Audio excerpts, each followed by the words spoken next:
La verdad que es un día muy especial. Yo tengo una relación, yo la conozco a Emilce hace mucho, también lo conozco a Pablo Díaz, pero yo conocí a María Clara Chocchini, la conocí de muy chiquita, era prima de mi pareja entonces. Yo había viajado muchas veces a Bahía, conocí a sus hermanas, conocí a sus padres, a su madre. Y la verdad que siempre esto fue algo que me tocó muy de cerca, ¿no? Quizás no los conocía a ellos en la militancia, eran de la UES, nosotros éramos grandes, ya habíamos comenzado a militar unos cuantos años antes y a veces estábamos en otros, yo en la JUP, pero bueno. Y la verdad que para nosotros esto que vos decís, ¿no? Yo recién decía de los jóvenes, mantener la memoria, porque la verdad que yo siempre tengo la costumbre, esto es una cosa muy personal, yo siempre leo cuando salen las notas sobre desaparecidos en Página 2, en los recuerdos, porque digo, es un compromiso que nosotros, que militamos en esa época, pero un compromiso de todos los argentinos, de mantener la memoria viva, de saber quiénes fueron, qué hicieron, qué sintieron, porque los que estuvimos en esa época conocemos a muchos de ellos, y sabíamos de sus sueños, de sus intereses. Yo me acuerdo a María Clara le gustaba muchísimo comer salamines, me acuerdo, siempre venía a La Plata, y entonces hacíamos unas picadas que le dábamos cerveza, porque los jóvenes antes los cuidábamos menos de los que los cuidan ahora, por suerte también, y por suerte los cuidan, digo, y me acuerdo que les gustaba mucho. Entonces, ese tipo de cosas yo creo que es mantener también la memoria, mostrar que todos aquellos compañeros eran como tantos jóvenes, como es Abril ahora, y como son tantos otros compañeros jóvenes bueno, que gracias a Néstor y a Cristina volvieron a la militancia, volvieron a tener sueños, empezaron a creer que también otro mundo, otro futuro era posible para todos. Yo siempre agradezco mucho cuando los compañeros hacen este tipo de eventos, porque me parece que esto es central y fundamental. Hoy uno mira en los medios, yo la estaba escuchando hoy, estábamos en el acto de Tecnópolis, y lo escuchaban a Cristina, después a Alberto, ¿no? Cuando hablaban de estos liberales que ahora nos quieren hacer creer que ellos son revolucionarios, que son lo mismo, peor de lo que fueron antes. Revolucionarios eran nuestros compañeros, revolucionarios son los jóvenes que hoy en día están trabajando, peleando, ayudando, colaborando para que otros la pasen mejor, pero también para construir un futuro. Esos son revolucionarios, no estos que hoy nos quieren vender. Por eso levantar esas figuras y no avergonzarnos de decir quiénes eran, los sueños que tenían, porque esos sueños están en nosotros, y esos sueños son los que nosotros tenemos que transmitir para que sigan vivos, ¿no? De un país independiente, no una superpotencia. Yo me acuerdo que en aquella época había un cartel que decía Argentina potencia. Nosotros decimos, nosotros no queremos una potencia, queremos un país donde vivir valga la pena, donde todos los días salir a trabajar, donde salir a estudiar, donde salir a juntarnos con otros, valga la pena y tenga sentido. Por eso, muchas gracias a Vera, porque nunca bajó los brazos, gracias a Emilce, que nos contó a todos y tantas veces esta historia, y gracias a Abril y a tantos jóvenes que recogieron esas banderas, y como decía Vita, sabemos que la van a llevar a la victoria. Muchísimas gracias, compañeras. Ese dicho que decimos siempre, presentes ahora y siempre, es la pura verdad. Y otra pura verdad que yo sostengo es esta virtualidad que tenemos forzosamente que utilizar, no es del todo una cosa así rara y virtual, porque los sentimientos, los pensamientos, los razonamientos, los empujes, los entusiasmos, no son virtuales, son verdaderos. Y entonces quisiera empezar esto recordando, no con los nombres de todos, pero decir que el esfuerzo que han hecho los sobrevivientes, los 4 sobrevivientes de la noche de los lápices, de narrar, de recordar, de testimoniar con empecinamiento y con la esperanza de que nunca, nunca los negacionistas, los que quieren borrar todo, tengan ninguna chance de lograr sus fines, porque nosotros defenderemos la memoria, la verdad, la justicia, que es un poco lenta, pero algo ha hecho finalmente, y esperemos que se apuren un poco también, y que haya además la otra justicia, no solamente esta, sino la justicia social, ¿verdad? Está la justicia de los tribunales, que a veces falla un poquito, y está lo que todos aspiramos, los chicos de ayer, los chicos de hoy, nosotros los viejos también, queremos que haya justicia social para todos. Eso en principio. Esa presencia, yo la siento, la de ellos, los seis desaparecidos, las seis grandes víctimas. Víctimas fueron todos. También los sobrevivientes fueron víctimas, sufrieron en las cárceles al final, pero antes también en lugares escondidos, en sitios en que sufrieron mucho también ellos. Pero lo que han logrado, y esto lo digo con toda seguridad, es que dos cosas. Primero, que han representado mundialmente a todos los desaparecidos, a todas las víctimas de los secundarios, de la que fueron asesinados, pero antes torturados y tantas cosas feas, ¿verdad? Ellos han logrado representar a todos mundialmente y quedarán en los libros de historia. Así lo espero, por lo menos. Yo soy, aunque no del todo optimista, porque no se puede ser del todo optimista, pero lo suficiente como para pensar que mañana, pasado mañana, en el futuro, en el presente y en el futuro, el episodio tremendo de la Noche de los Lápices servirá también para recordar a todos los demás compañeros. Y ellos están presentes ahora aquí, están presentes. Mi Franca también está presente, a veces me parece dialogar con ellos. Y ella les diría lo mismo que estoy diciéndoles a ustedes. Pensemos en el futuro.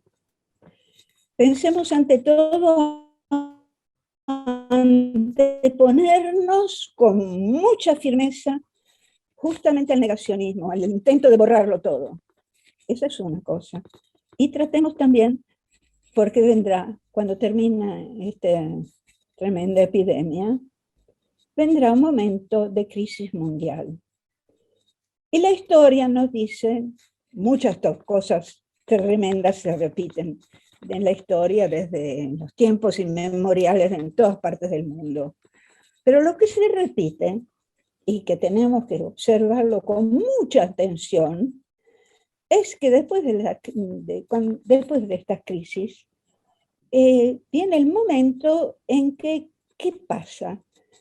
Hay que buscar culpables.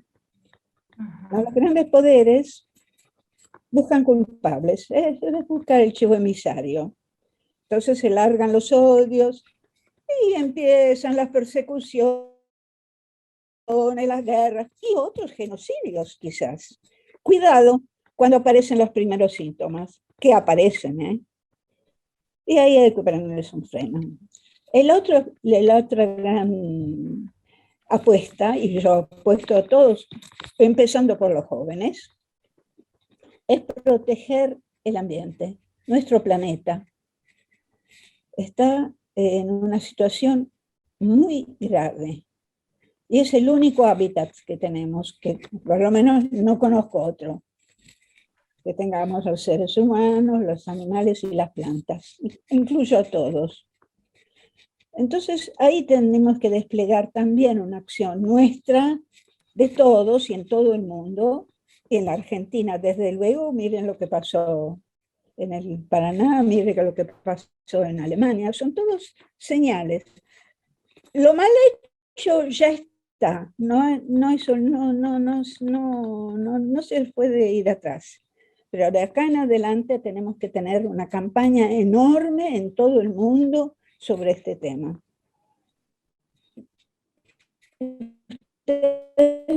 Ven que yo aprovecho la oportunidad para siempre en la vida hay que participar y a veces exigir, caminar y evidentemente militar. Los chicos, los 10, la noche de los lápices, eran ante todo militantes, la mayoría de la UES. La militancia, ustedes saben, lo confieso, la palabra militar no me suena tan bien, no me gusta. Cuando estoy en Italia, mi patria de origen, hay otra palabra que me gusta más, y es participar. Los partisanos en Italia fueron los que lucharon, ¿verdad?, en la Segunda Guerra Mundial. Y hay una frase mejor dicho, es una parte de un gran poeta que es la Divina Comedia. Y es Dante Alighieri, nada menos, que antes de entrar al infierno, ¿verdad?, en su obra máxima, pone como lo peor de todos, que ni siquiera tienen el derecho al infierno, son los que no participan. Fíjense ustedes, son los que en la vida pasan mirando del otro lado, son los indiferentes. Agarran el tercer canto de la Divina Comedia y los encuentra. Son los días sin honor, sin nada. Y así viven. Entonces, yo pienso siempre en la necesidad de participar, de caminar y con las mejores estrategias posibles lograr esos fines que eran los fines de todos nuestros desaparecidos estudiantiles, de los trabajadores, de toda la buena gente que quiere que todo el mundo mejore, aunque sea un poco por vez, pero que se larguen todos a caminar y a participar. Es lo que necesitamos. Y les pediría con todo el corazón de que de acá en más, cuando nosotros repitamos nuestras consignas, que las conocen todos, memoria, verdad, justicia, agreguen una consigna más, que muchos estudiantes, tanto en la Argentina como en Italia, lo han adoptado, y es nunca más el silencio.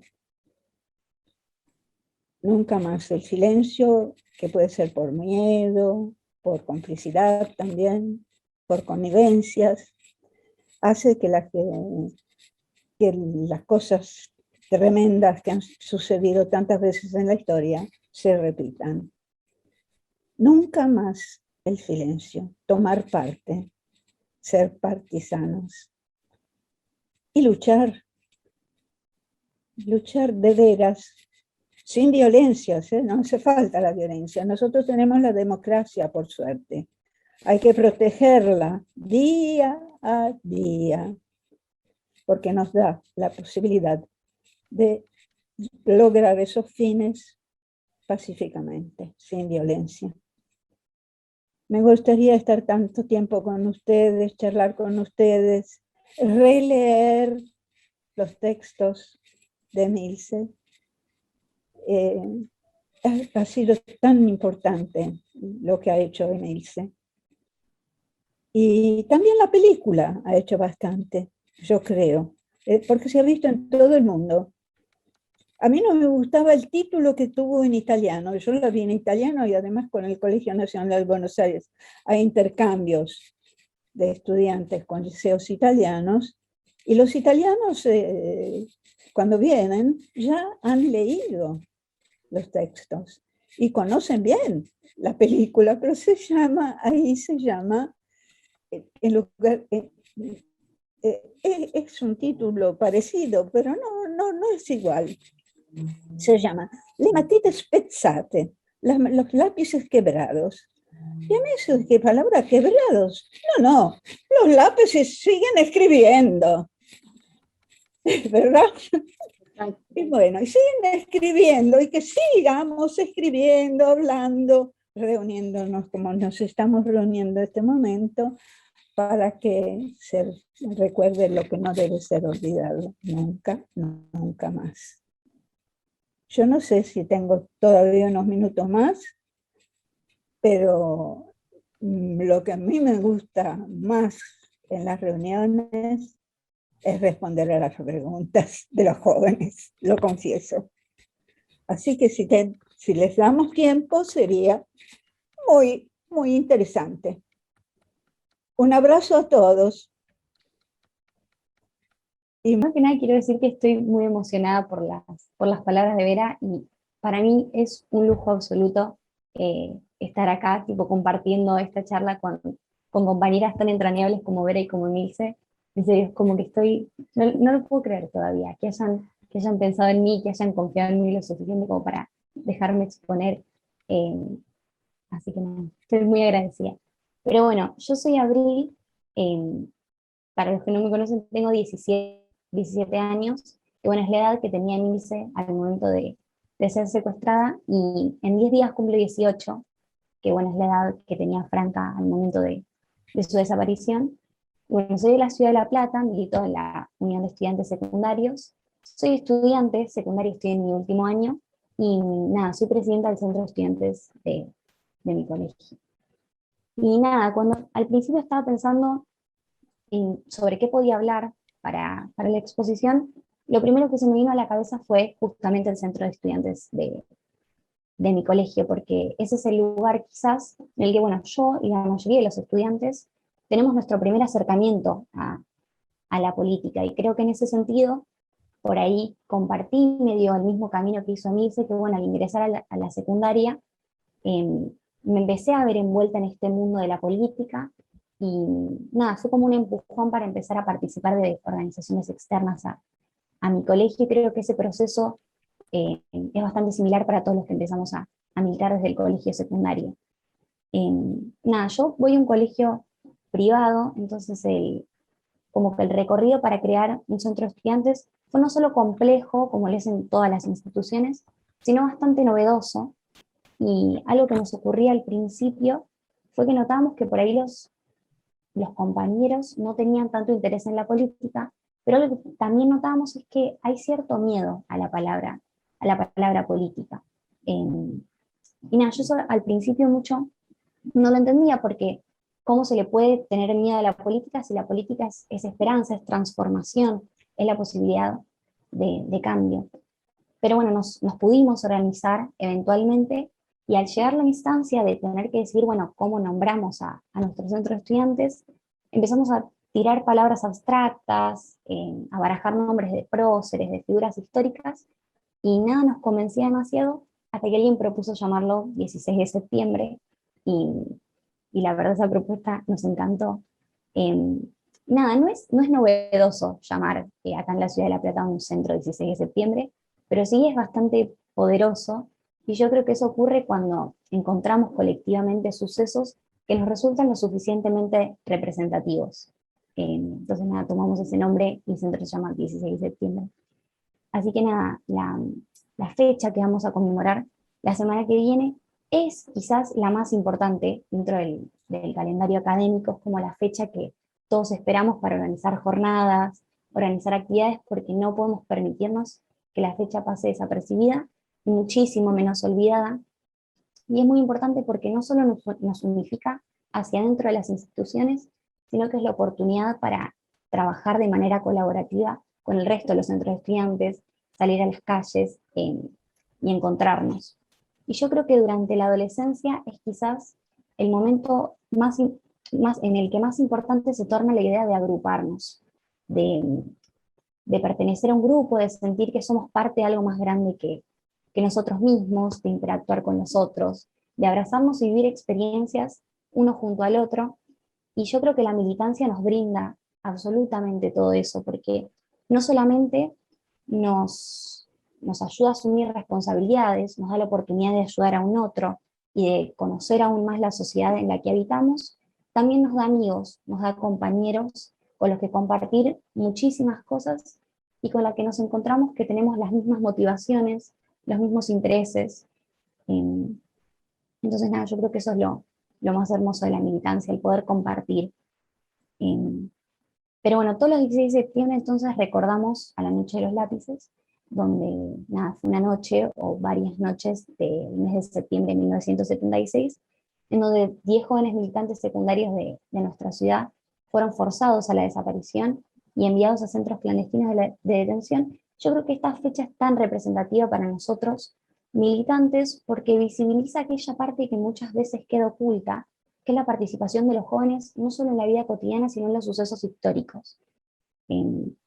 Como que sí, lo saca a la luz, que nosotros participamos y siempre estamos cuando estos procesos ocurren. Pero bueno, este suceso, como comentaba Vera, hubieron muchísimas adaptaciones audiovisuales y literarias, en las que en ocasiones, no en todas, pero en algunas, se ve borroneada por ahí la figura de estos adolescentes, particularmente de su rol militante, que es lo que yo creo que debemos reivindicar mayoritariamente.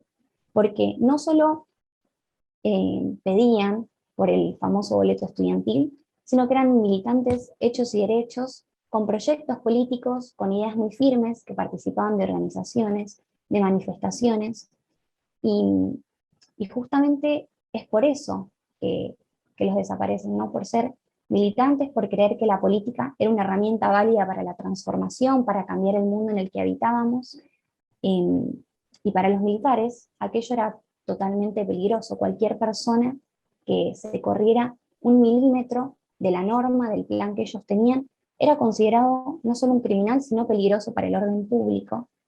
Y su objetivo no era solo la eliminación de los cuerpos, sino que deseaban eliminar las ideas completamente, pero no sabían, o mejor dicho, no entendían que las ideas son imposibles de fusilar, que perduran eternamente si hay una convicción verdadera detrás de eso. Yo creo que los militares comprendían a la perfección esta necesidad de la construcción colectiva, de juntarse, y por eso buscaron diezmar, aislar y no permitir que construyamos uno junto al otro. Pero bueno, estos jóvenes militantes no solo eran parte de un proyecto político, sino que eran adolescentes como yo y que tenían sueños y proyectos que le escapaban también a lo político. Y nada, a mí siempre me resuena lo que dice Nils en varias ocasiones, que es que bueno, ella es sobreviviente de la Noche de los Lápices, pero no es solamente una sobreviviente, sino como que eso es un capítulo de su vida, pero ella es muchísimo más. Y yo creo que los militantes somos y existimos en nuestra individualidad dentro de lo colectivo, y yo creo que en ese lugar específicamente se encuentra la riqueza de la militancia y de los grupos militantes, porque cada uno tiene su individualidad y la aporta a lo colectivo, y eso lo hace muchísimo más interesante. Pero bueno, volviendo quizás a lo del principio, que yo milito en la Unión de Estudiantes Secundarios, donde bueno, militaba Nilsen, militaba Franca también. La UES en esta ciudad ha atravesado un recorrido enorme, ha tenido altos y bajos, y yo creo que haciendo un recorrido en la historia, aquellos periodos de auge de la militancia y aquellas recaídas tienen una explicación, tienen un origen. Y quizás volviendo a aquello que yo me preguntaba en un inicio, bueno, ¿por qué se le teme a la palabra política? ¿Por qué se le teme a la política? Yo creo que es porque por generaciones se le ha tenido a la política, nos han enseñado a tenerle miedo a la política. La han convertido en algo sucio, en algo que no se debe hacer,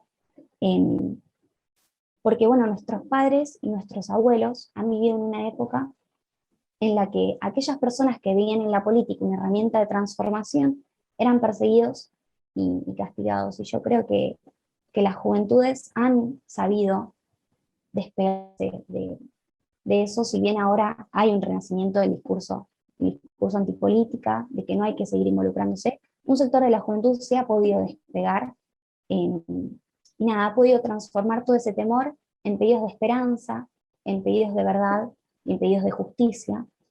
Y nada, que como militantes hemos encontrado cuál es nuestro rol, cuál es nuestro fin, que es reivindicar todas aquellas banderas, reivindicar aquel proyecto político y no permitirnos olvidar, que yo creo que eso es lo más importante. Y bueno, para no seguir charlando, estoy hablando mucho, pero por último, lo que yo quería resaltar y me resulta muy importante es la consigna que elegimos este año desde la UES, que es por la patria que soñaron y la vida que queremos. Y yo creo que como militantes pertenecientes al movimiento estudiantil, asumimos la responsabilidad política de intentar de una vez por todas que aquellos sueños con los que soñaron se transformen en una realidad efectiva. Así que nada, gracias por escucharme, y nada, te cedo la palabra a vos, Emilce.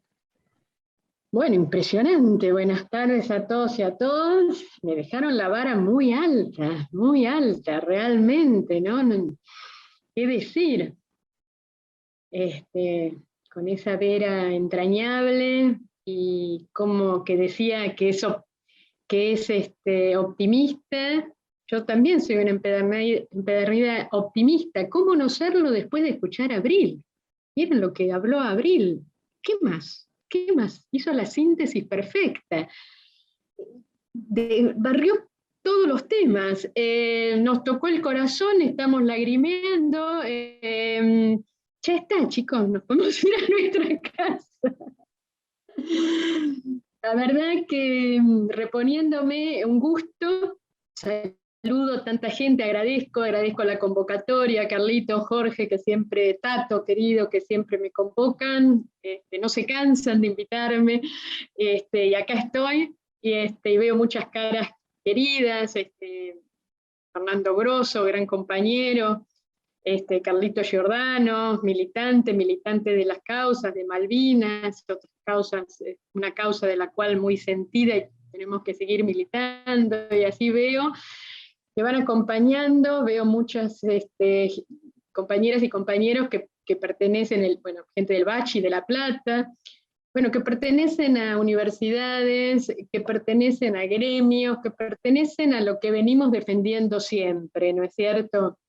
Y entonces acá es donde podemos ir un paso más, a reflexionar, ya que estamos siempre en lo mismo, en querer trascender, en querer mantener la memoria, en querer que el pueblo viva mejor, y con este ámbito tan calificado en esta reunión, me permito, más que decir cosas, es preguntarme entre todos cosas, ¿cómo seguimos con todo esto? ¿Cómo seguimos? Por un lado, también quiero decir, aclarar que yo siempre lo he charlado tanto con Vera, que el episodio que pasó a la historia como este hecho cultural, político, social, trascendente para la vida de los jóvenes, que me trasciende, que me encantaría ser socióloga y demás para poder entenderlo, y en eso siempre remito a una profesora muy querida en La Plata de Historia, Sandra Raggio, que trabaja los temas de la memoria, de educación y memoria como nadie, y que tiene libros escritos sobre este hecho, y que vale la pena leerlos porque ella explica mejor que yo por qué este impacto a nivel mundial, como decía Vera. Y que yo siempre lo tomo justamente como la detención sistemática de adolescentes de La Plata, y en mi palabra hago extensivo el homenaje en esta fecha a todos los adolescentes y las adolescentes desaparecidas en la dictadura, que en el país hay más de 200, que quizás no tienen un día en especial, y bueno, trato de hacerlo ese día para que estén los homenajes a todos, para que todos los familiares, los amigos, la gente cercana sienta que es el homenaje a todos ellos. Y ahora el tema es que este año se cumplen 45 años. Cuando me di cuenta que son 45 años, y ayer tenía un Zoom con chicos de 15 años, y yo le digo, es 3 veces el tiempo de la vida de ustedes para cuantificarlo con esa deformación matemática que tengo, ¿no? Es mucho tiempo para contar, sostener, relatar estas memorias, ¿no es cierto? ¿Cómo se hace este traspaso generacional que en este encuentro se da tan mancomunadamente? Bueno, no siempre es tan fácil de hacer. ¿Cómo transmitimos la memoria después de tanto tiempo a jóvenes que yo a veces digo, pronto la noche de los lápices va a ser como el cabildo para algunos, ¿no es cierto? Temporalmente son unos tiempos tan lejanos, tan lejanos. Yo tengo una nieta de 10 años que me interpela en montones de cuestiones, ¿no? Y esas cosas son las que decís, bueno, ¿cómo hago para explicar? En un momento me pregunto, ¿por qué vos celular no te dejaban tener en la cárcel, ¿no? Porque con celular, ¿viste? Me decía.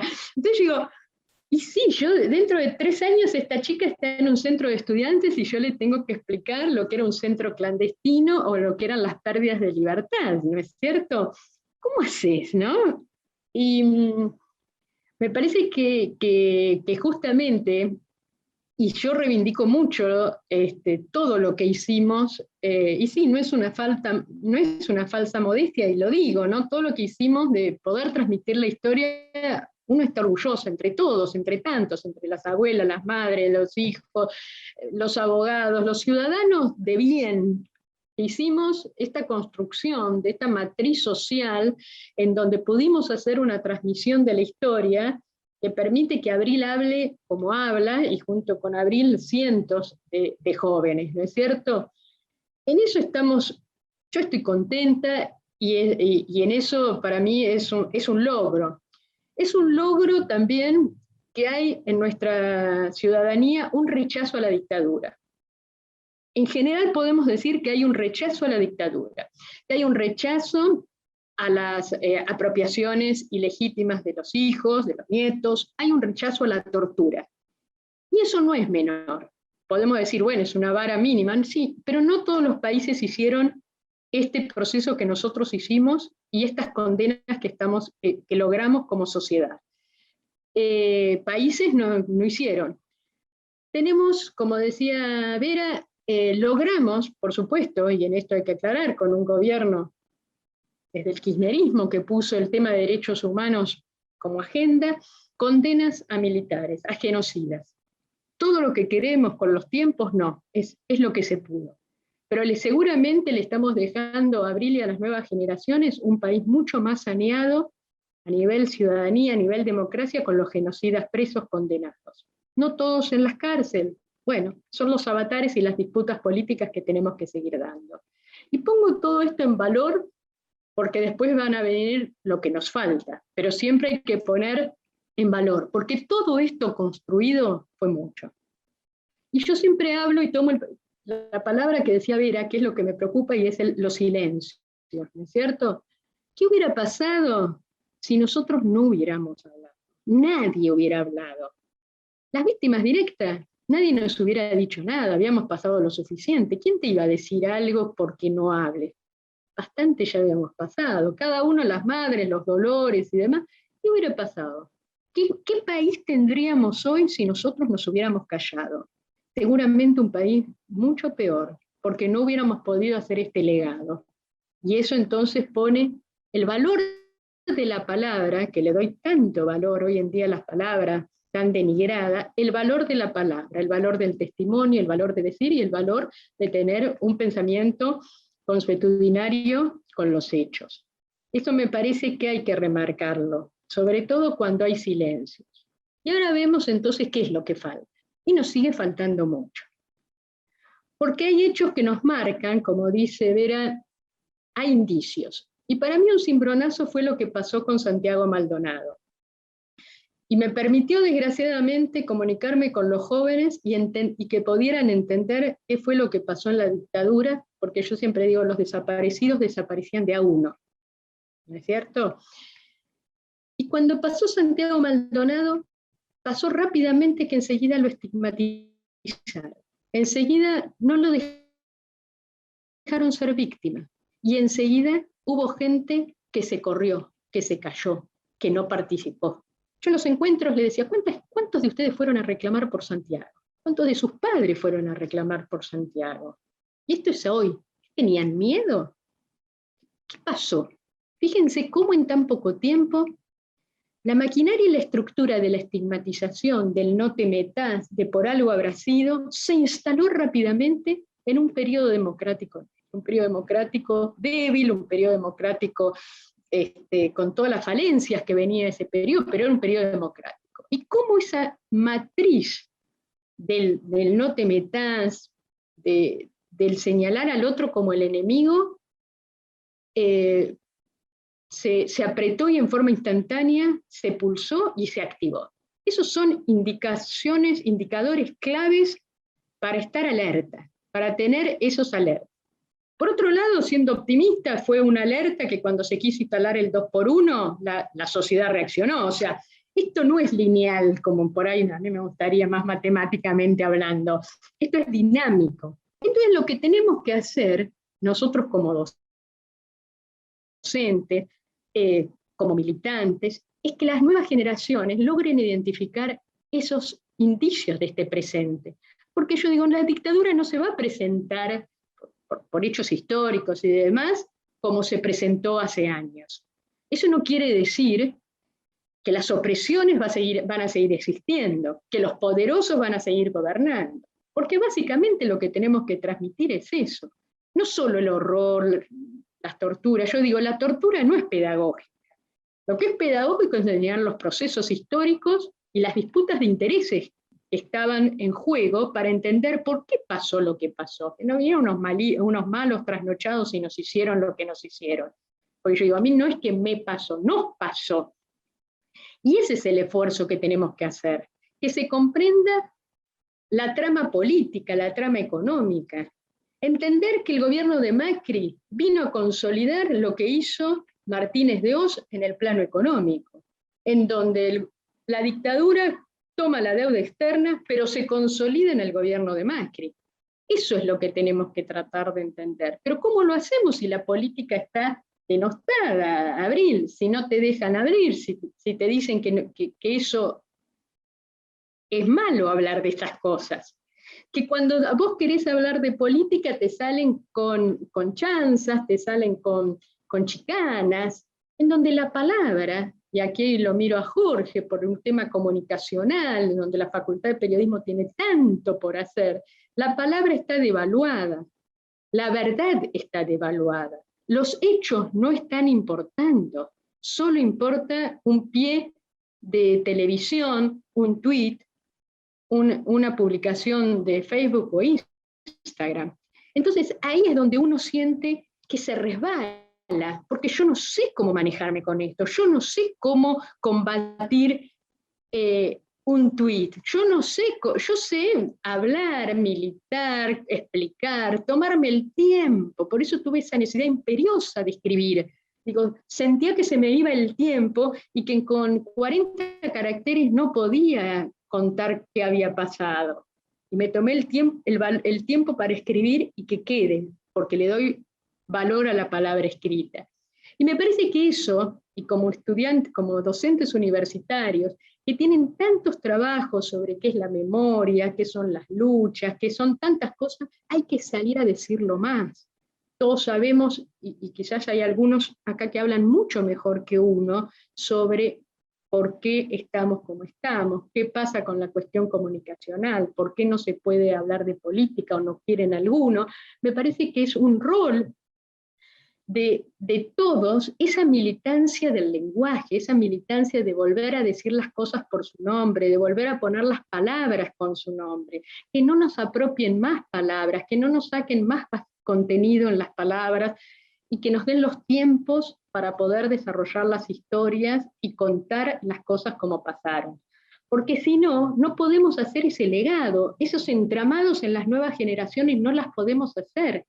Y por lo tanto las nuevas generaciones no van a poder apropiarse, no de esas banderas nuestras, las banderas del bien común, que cada uno con las nuevas generaciones, con sus herramientas virtuales que uno aplaude, con sus maneras nuevas de comunicarse, va a poder ir trabajándolo, porque si no vamos a quedar en un pozo ciego de la memoria. Y yo siempre cuento algo, y con esto voy cerrando, que a mí me preocupó. Yo trabajé en el Ministerio de Educación a cargo de la Asignación Universal por Hijo. Fue una experiencia maravillosa, maravillosa, que juntaba la militancia con la política, juntaba todo. Y yo veía cómo directoras de escuelas se oponían a que ingresen los chicos a las escuelas. Y yo sentía entonces, yo digo, si en un acto quizás aplauden a las madres o a las abuelas, o hablan del 24 de marzo, pero si cuando viene un pibe que llega a la escuela por las políticas de inclusión y la maestra no lo siente en la primera fila, lo abraza y le da toda la contención, siento que hemos fallado en algún punto de vista en la transmisión de la memoria de los derechos humanos. Y ahí es donde tenemos que seguir trabajando, exponiendo por qué uno militaba, por qué queremos el bienestar del otro, por qué nos importa el otro, por qué es esa vida que queremos.